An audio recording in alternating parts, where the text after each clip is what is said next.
All right, now our Across the Pond, all over the world segment tonight. On this program, we've been telling you since before the 2020 election, way before the 2020 election, that Joe Biden is weak, frail, a cognitive mess, and therefore unfit for office. Now, the New York Times recently published a piece declaring that Biden was pushing the boundaries of age. It's not the first article they've written on this.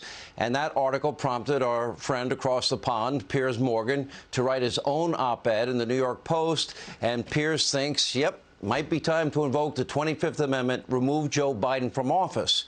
Now, Piers calls Joe Biden a monumental liability, not just to America, but to the world, and a weak leader who won't take responsibility for any of his policies or failures. And Piers joins us tonight. Piers, great to have you back. What you said is true. I've been right from day one, and I've been attacked for speaking the obvious, but it's now so bad and the consequences so severe, in my view, that you're correct, but I don't see it happening in this country. And you just lost Boris Johnson in your country. Well, it's a very interesting parallel. Well, good evening, first of all, Sean. Very interesting parallel, isn't it, with Boris Johnson? Here we have a mechanism to get rid of prime ministers, and we've just used it where senior members of his own party effectively launched a coup against Boris Johnson and drove him out of office after 2.5 years of his tenure. In America, obviously, it's far more complicated. But I do think in the case of President Biden right now, if you're a Democrat, and looking at the poll that came out alongside this piece in the New York Times, the New York Times poll was quite extraordinary. 2/3 of Democrats do not want Joe Biden to run again in 2024. And over 90% of Democrats under 30 feel that way about him. These are his own supporters. And they clearly recognise what the New York Times identified in this piece, what you've been saying for a long time, what I've been saying as well for a long time. When the New York Times goes into such a deep dive, as I read it, Sean, what about you? When I got to these lines, like his own aides, every time he makes a speech, watch with kind of bated breath, gasping in suspense, waiting to see if he commits another gaffe. He's the president of the United States. He's the most powerful man in the world. He's the leader of the free world. But his own aides have to watch him. But you know what the problem is? In horror, just in case he makes another mistake. It's terrifying.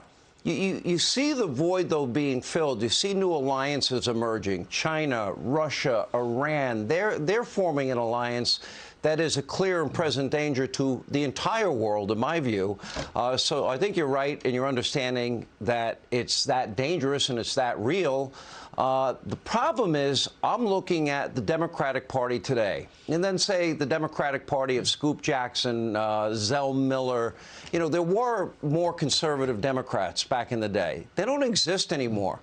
Anybody that were to replace him would still adhere to what I call this climate alarmist cult that forces America to look to countries that hate us, the Saudis, OPEC, Iran, Venezuela, Russia, for the lifeblood of our economy. Now, that happened in Europe, but it didn't end too well, has it? Well, it went incredibly badly. And in fact, to his credit, President Trump kept sounding the warning about over-reliance, particularly on Russian energy. You know, there's some video footage of him haranguing the German administration, saying you've got to take this more seriously. And he's been completely vindicated. Germany's been effectively held hostage now by Russia over energy. Russia could literally turn them off if they wanted to. And Putin knows this. There's also the rank hypocrisy of Joe Biden, isn't there, Sean? And this trip to Saudi, in the campaign before he became president, he assured us all that Saudi should be a pariah. That, you know, that after the appalling murder of Khashoggi, the Washington Post journalist, that we should have nothing to do as a country, America, with anyone involved in the Saudi regime. And yet here he is, going cap in hand to Saudi, to the very person who ordered that murder, to do a deal with him over oil, because when he came into office, rather than encourage Americans and to do their own oil and gas production, he did the complete opposite and made it more difficult for them.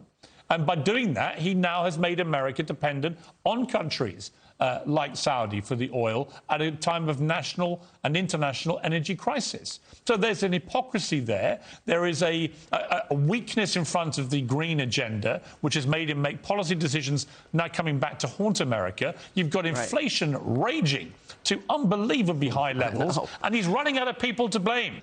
We appreciate you being with us. Piers Morgan, as always, thank you. Don't forget, you can watch Piers, his new show, Uncensored, on foxnation.com. Hey, Sean Hannity here. Hey, click here to subscribe to Fox News YouTube page and catch our hottest interviews and most compelling analysis. You will not get it anywhere else.